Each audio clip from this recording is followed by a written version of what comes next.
12 Dancing Princesses by the Brothers Grimm. There was a king who had 12 beautiful daughters.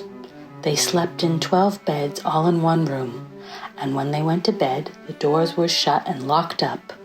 But every morning their shoes were found to be quite worn through, as if they had danced all the night, and yet nobody could find out how it happened or where they had been. Then the king made it known to all the land that if any person could discover the secret and find out where it was that the princesses danced in the night, he should have the one he liked best for his wife, and should be king after his death. But whoever tried and did not succeed after 3 days and nights would be put to death. A king's son soon came. He was well entertained, and in the evening was taken to a chamber next to the one where the princesses lay in their 12 beds. There he was to sit and watch where they went to dance, and in order that nothing might pass without his hearing it, the door of his chamber was left open.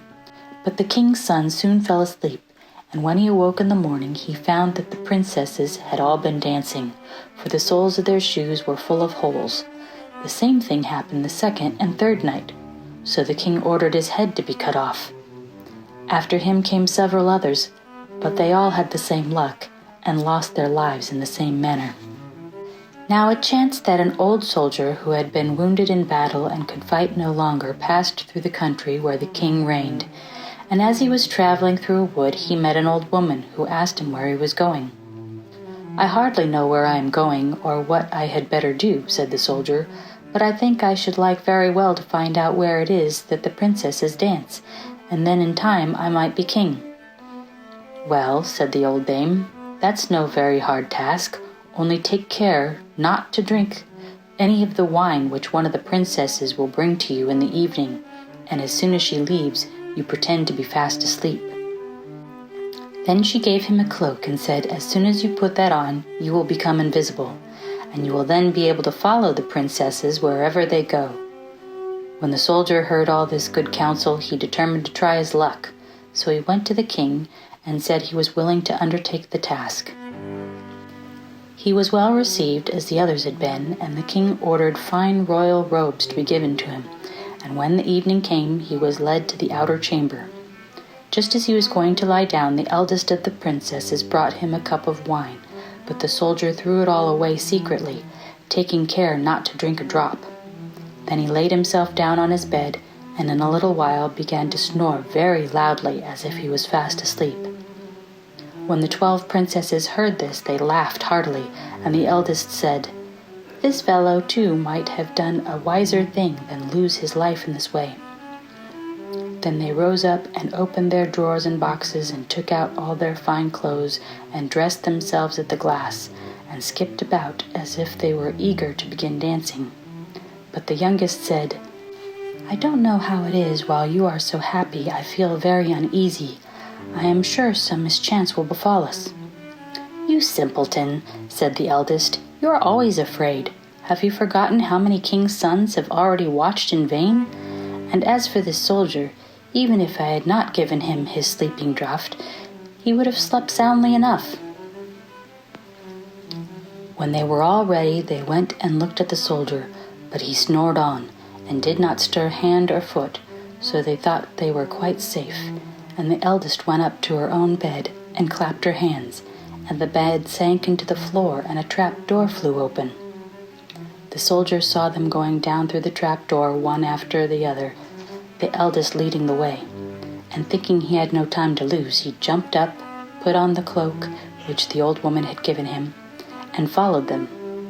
But in the middle of the stairs he trod on the gown of the youngest princess, and she cried out to her sisters, "All is not right, someone took hold of my gown." "You silly creature," said the eldest, "it is nothing but a nail in the wall." Then down they all went, and at the bottom they found themselves in a most delightful grove of trees, and the leaves were of silver and glittered and sparkled beautifully. The soldier wished to take away some token of this place, so he broke off a little branch, and there came a loud noise from the tree. Then the youngest daughter said again, "I am sure all is not right. Did you not hear that noise? That never happened before." But the eldest said, It is only our princes who are shouting for joy at our approach." Then they came to another grove of trees, where all the leaves were of gold, and afterwards to a third, where the leaves were all glittering diamonds. And the soldier broke a branch from each, and every time there was a loud noise, which made the youngest sister tremble with fear. But the eldest still said it was only the princes who were crying for joy. So they went on till they came to a great lake, and at the side of the lake there lay 12 little boats with 12 handsome princes in them, who seemed to be waiting there for the princesses. One of the princesses went into each boat, and the soldier stepped into the same boat with the youngest. As they were rowing over the lake, the prince who was in the boat with the youngest princess and the soldier said, "I do not know why it is, but though I am rowing with all my might, we do not get on so fast as usual, and I am quite tired. The boat seems heavy today." "It is only the heat of the weather," said the princess. "I feel it very warm too." On the other side of the lake stood a fine illuminated castle, from which came the merry music of horns and trumpets.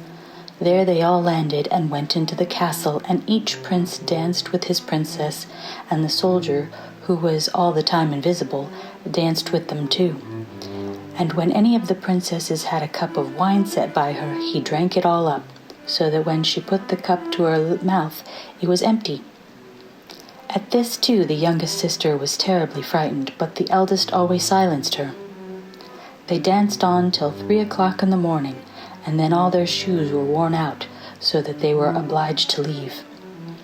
The princes rowed them back again over the lake, but this time the soldier placed himself in the boat with the eldest princess. And on the opposite shore they took leave of each other, the princesses promising to come again the next night. When they came to the stairs, the soldier ran on before the princesses and laid himself down, and as the 12 sisters slowly came up, very much tired, they heard him snoring in his bed. So they said, "Now all is quite safe." Then they undressed themselves, put away their fine clothes, pulled off their shoes, and went to bed. In the morning the soldier said nothing about what had happened, but determined to see more of this strange adventure, and went again the second and third night. And everything happened just as before. The princesses danced each time till their shoes were worn to pieces, and then returned home. However, on the third night the soldier carried away one of the golden cups as a token of where he had been. As soon as the time came when he was to declare the secret, he was taken before the king with the 3 branches and the golden cup, and the 12 princesses stood listening behind the door to hear what he would say. And when the king asked him, "Where do my 12 daughters dance at night?" he answered, "With 12 princes in a castle underground." And then he told the king all that had happened, and showed him the 3 branches and the golden cup which he had brought back with him. Then the king called for the princesses and asked them whether what the soldier said was true. And when they saw that they were discovered, and that it was no use to deny what had happened, they confessed it all.